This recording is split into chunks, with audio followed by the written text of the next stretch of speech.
So we can begin. Good morning, sisters.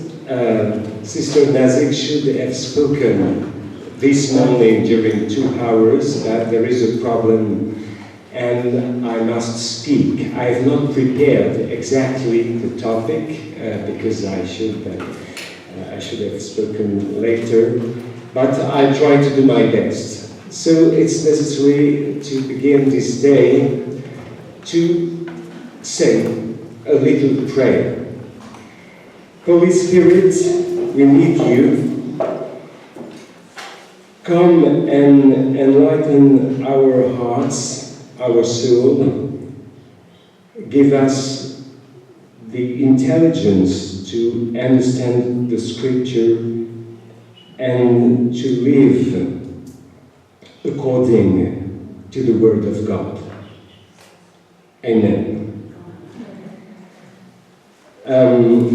So I would like to speak in the continuity of what I said yesterday. Yesterday we spoke about Anna, at the very beginning of the books of Samuel, and we saw that she is the first human being who announces the Messiah to come, years and years before a Messiah appears in Israel with Saul. So we spoke about her and these prophetical words that she launches, especially in her song. And I would like to go on in this path.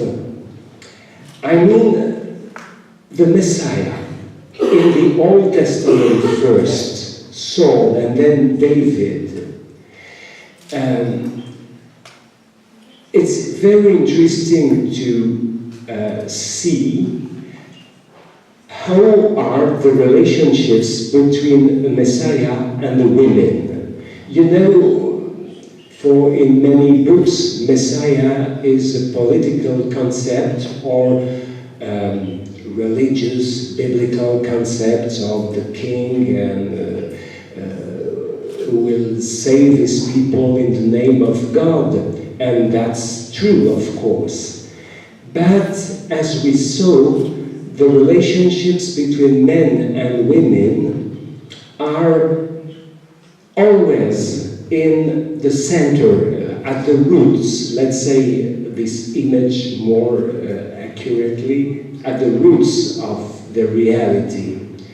And I think it's interesting to check what a Messiah is doing with women. Does he speak to women? Does he let women speak and maybe change his mind or not? And for me, it's a kind of criterion.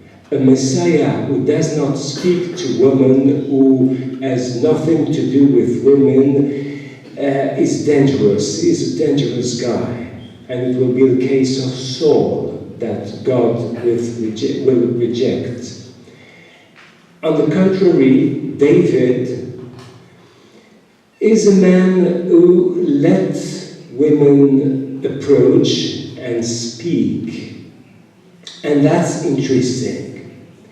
And in the New Testament, Jesus as son of David, it is the first presentation of David in the first verse of the first gospel of the New Testament, Matthew book. It is entitled the Book of the Genesis, of the birth, but the concept is more interesting in Greek.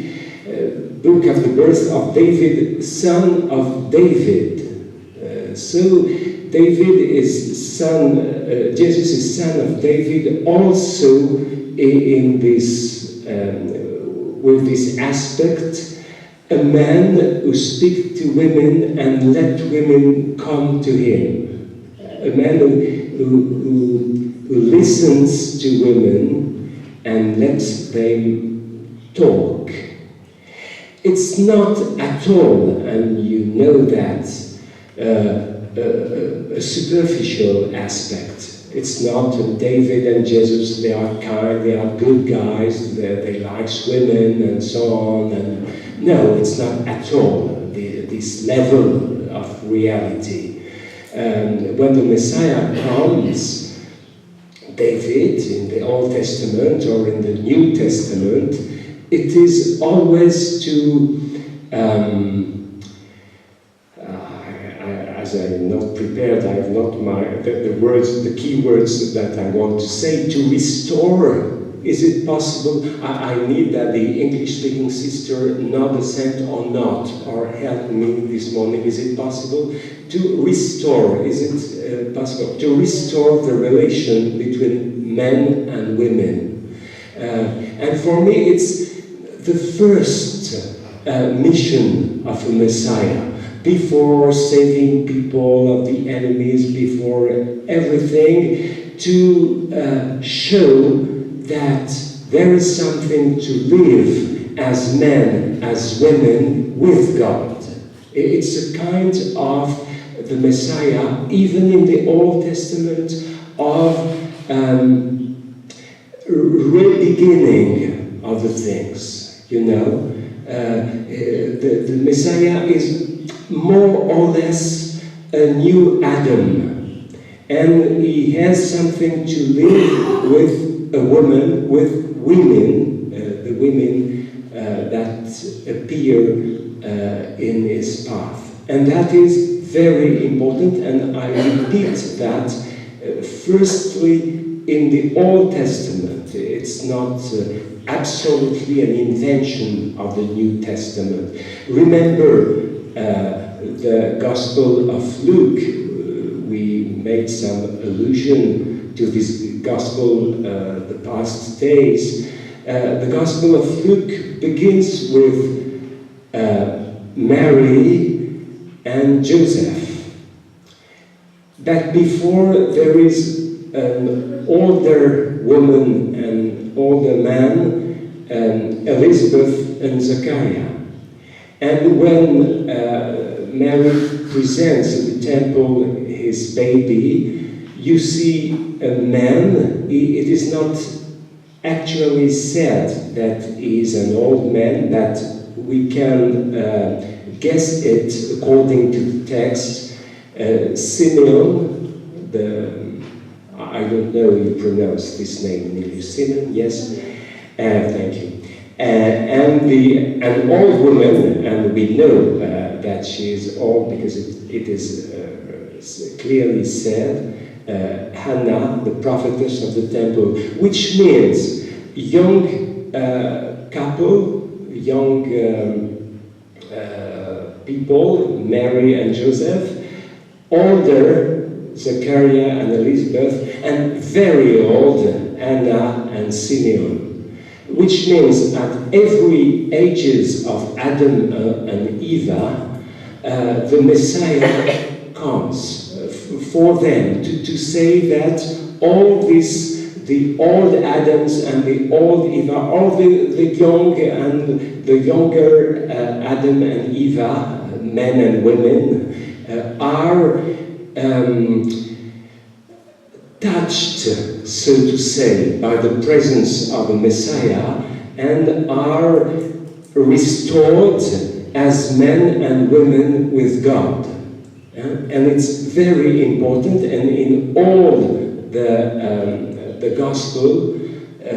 Gospels, when Jesus meets women, it's never something kind or indifferent. He could have met a man, it was a woman, why not? No, there is always a purpose, always this intention to show this new Adam, Jesus, with new Eva along his route. So some words in the Old Testament, in the books of Samuel, which launches this new reality, this new concept, if I dare say, of the Messiah. It does not happen at once, after the story of Hannah at the very beginning. There is all these stories about the Ark of Covenant. You know that the Ark of Covenant is stolen by the Philistines after a war against Israel. And after some chapters, the people of Israel who are in bad situation require a king. And the prophet Samuel said, well, God is your king, and there is no king in Israel. It's not scheduled, if I dare say. But the people say, no, we want a king as all the nations around us. And God said to Samuel, okay, said yes, but I will put my personal touch. That means they will have a king, but God will choose this king and maybe work this concept of king so that it becomes something according to his heart, the heart of God. So the prophet Samuel said to the people, it's 1 Samuel 8, go back to your home, God will act for you. And in chapter 9, 1 Samuel 9, there is a story, very common story, There is a farmer in Israel whose name is Kish. He has a son, Saul, and the she-donkeys of Kish are lost in the fields, and Kish sends his son and a servant of the farm to find the donkeys. You remember this story? We translated that with students one year, this chapter, and they said, what? We have learned Hebrew to translate the story of donkeys. Isn't there anything theological in the Bible? Well, in fact, this chapter is very theological, because this Saul will become the first Messiah. And if you read the story, very simple story of 1 Samuel 9 and 10, Saul is sent by his father to find the donkeys. He never finds the animals, but he becomes the Messiah of Israel because he meets Samuel and comes back to his home. And it's very interesting. Who is the Messiah? A guy who is sent by his father to find a lost flock. Jesus, when he speaks of himself, will exactly use this word. I was sent by the Father to gather and to restore and to find again the flock of Israel, which was the reverse of gather, scattered, and which was lost. So these two chapters, apparently very light and not so deep, are for me a kind of manual of what a Messiah may be. They are very interesting, but I will not speak more about this chapter. So Saul becomes the first Messiah king. Messiah means, in Hebrew, that is anointed. Mashiach in Hebrew, and the Greek translation Christos means the one who was anointed by the perfumed oil that makes him, or that show him as a man specially chosen by God and accompanied by God. to a mission. And the mission of Saul is to save his people from the hands of the Philistines. It's 1 Samuel 9, verse 16. And you know that Saul very quickly will make a step backwards. God, well, it's good, but it's not so interesting, because you must hear him, you must walk according to him, you must follow him, and it's too difficult for Saul. He says in chapter 15, 1 Samuel 15, to the prophet Samuel, I prefer listen to the people than to God. It's more simple. What the people want, I do. And we are together, the people and I, you know, they want a king. Well, I am the king they want. But it's not what a king anointed by God must be. A king anointed by God have to walk according to God. It is said also, it's in chapter 1 Samuel 13, verse 14, the real Messiah must be according to the heart of God. And it's not at all what Saul wants and does. And so, if you read the story of Saul, it's very interesting in his relationship with women to see that he has no relationship with women. I mean, he's married, he has also a concubine, like everybody at this time, as king, one concubine is not too much. And so he has children, boys, girls, all is okay. You can say, well, technically, well, he is a man. But the women have no importance in his life. He never speaks to women, there is no scenes. I will explain that more precisely in a few minutes, but there is no scene in his story when you see Saul meeting a woman, hearing a woman, listening to his voice, to her voice. Never. There is only one time when he speaks of a woman. So you know the story.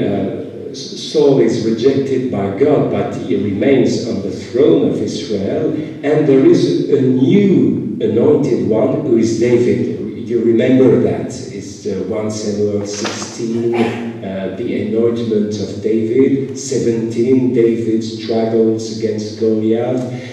18, David is applauded by the women of Israel, and Saul becomes very jealous and very angry. You remember that? And his jealousy begins when the women of Israel sing for David this song that we mentioned yesterday. Saul has struggled against thousands, and David against tenth of thousands. And just after this verse it is 1 Samuel 18, verse 6 and 7. Saul becomes jealous and angry against David, and forever. And so David must flee one day because it becomes too dangerous and he cannot anymore live with Saul, in the nearby of Saul. But you know that one of the sons of Saul, Jonathan, becomes a close friend to David. Jonathan has understood who is David in the light of God. Jonathan must be the heir, it is correct, this word, hair, yes? The hair of Saul is the crown prince, the future king of Israel, but he has understood that David is chosen by God, and he will do everything to help David, to save David, to prepare the way of David. It's a kind of John the Baptist in the book of Samuel, and he resigned of his function of future king to let David become king. Jonathan is one of my friends in the Old Testament, if I may say, and all what Jonathan says in the books of Samuel, you find an echo of his words in the Gospel of John in the mouth of Jesus, when he says to his disciples, "It's better for me to let you live, and I have to go." And all what Jesus says in chapter 14 and 15 of the Gospel of John is inspired by the words of Jonathan to David. So he is very important also, this character, Jonathan. And Jonathan helps David. Saul hears that his own son and heir, Jonathan, is helping this enemy, David, and Saul becomes very angry against his son.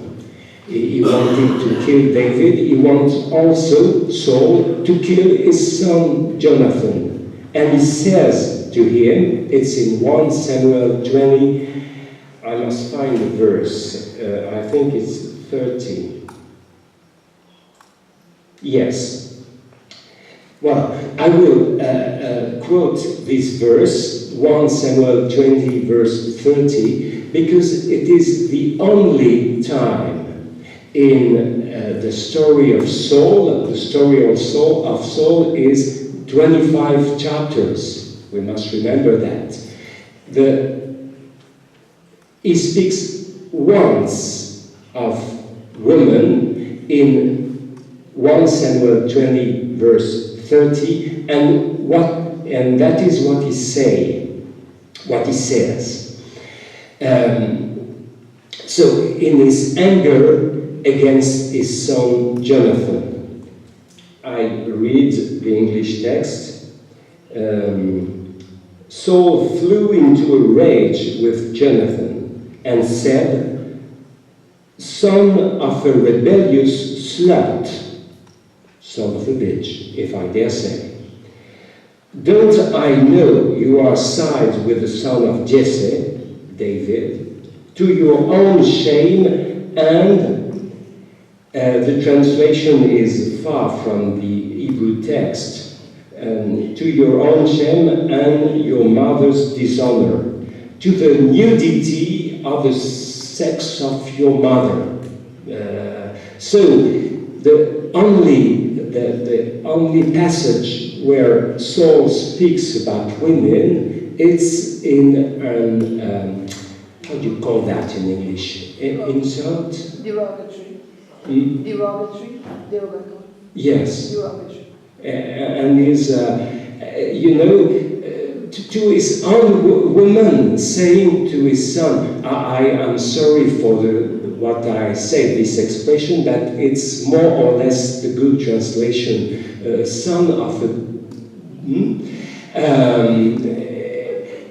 And it's incredible. He speaks of his own wife, of the mother of Jonathan, and it's very hard, and also sexual irony, shame upon you and upon the nudity of your mother. The only passage where he speaks of woman is that, and that bad sign of who he is.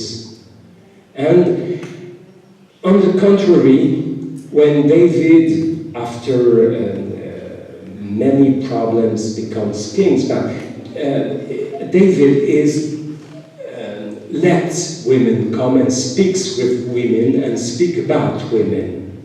And I would like to quote this passage that Sister Nazik quoted yesterday when she spoke of the widows of the Bible in 1 Samuel 25. So now I speak about David in comparison with Saul. So David is fleeing Saul with some men, a little army, but it's not really an army, it's the people who are around David are, and it is explained in, I think it's the beginning of 1 Samuel 22. All the men who has no place in Israel, who has no job, who has debts, who cannot give back the money they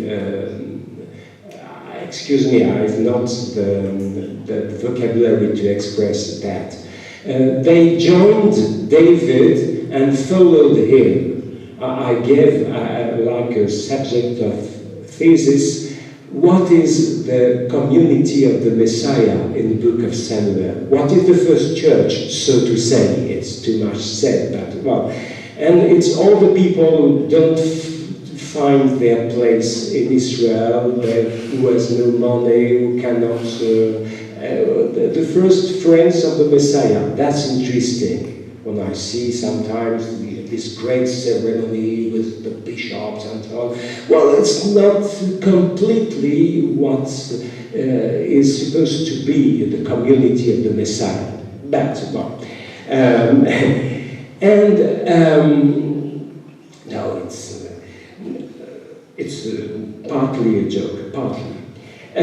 So David must flee with this man, and you know that he has to earn, because it's very interesting too. David, from the very day he flees in front of Saul, far from Saul, David must, day by day, find bread to nourish his men. What is the mission of a Messiah? To find bread. And it's an idea which is promised to a beautiful future in the gospel. The Messiah finds daily bread for us. And so, of course, I should explain all that. It's so interesting and so rich. But let's go on. So David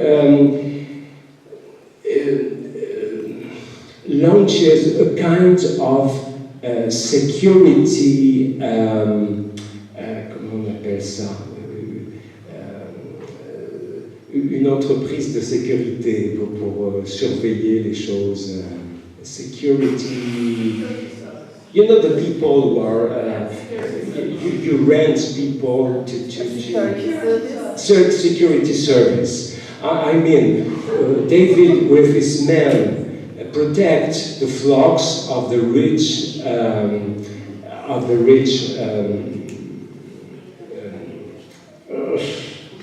propriétaires, owners of the region, and after the seasons, he goes to and asks some food for he and his men. And it's what he is doing to earn his living day by day for him and for his men. And he protects the flocks of Nabal, the rich and terrible and stupid owner. And that Nabal has a woman, and Sister Nazik spoke about her. It's Abigail. One of my friends also in the Old Testament. Abigail is one of the women of my life.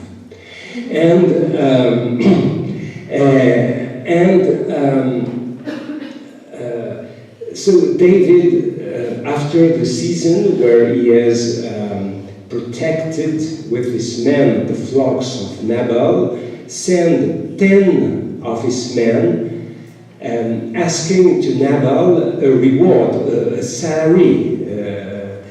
We have protected your flocks, give us food. And Nabal said, well, who is David? David is a slave who is fleeing far from his master. It's very interesting. It's the first definition of the Messiah. A slave who is fleeing in front of his master. And Jesus in the Gospel will ask to his disciples, what do the people say about me? It's an interesting thing. Before he is revealed as a Messiah, what do the people think and say? And so Nabal said, no, I don't want to give my food and my water to this guy and this man. And David, learning this news, decides to kill Nabal and all the males of his property, of his house. And with his men, they come towards the house of Nabal to kill all the men. But a servant of Nabal says to Nabal's wife, Abigail, all the story. Abigail understands. She says, and the text underlines it, she does not say one single word of what she is doing to his husband, and sometimes it's good. A woman does not say to her husband what she is doing. And pastoral family in the Bible, very interesting. And in the books of Samuel, it happens regularly. For example, Jonathan never said to his father what he's doing for David. Abigail never said to her husband what she's doing for David. So Abigail asks to her servants, the servants of her house, to prepare food and first bread and wine. It's a kind, in the Old Testament, obsessional food of the Messiah, the bread and the wine. And the servants put all these foods on donkeys, and she comes with servants, donkeys, towards David. And there is a magnificent scene. It's in 1 Samuel 25, where you see David coming from one side of a mountain with his men, with weapons to kill Nabal and the men of his house, and Abigail with the donkeys, the servant, the food, and she at the end on their own donkeys coming, and they find each other in the valley. And immediately, you know the story, it's a beautiful text. She jumps from her donkey, she se prosternait. She prostrates in front of David, saying, my Lord, and be the sin of my husband upon me, which is very nice. It's a messianic way of doing things, the sins of the other upon me. And she speaks to David, and really I invite you to reread the speech of Abigail to David, because she, for the first time in the Bible, she explains what the Messiah is. As Christian, we seem to know what the Messiah is. Well, if you read the Old Testament, of course they speak of Messiah from the beginning of the books of Samuel, but we do not know exactly what it is and what is mission.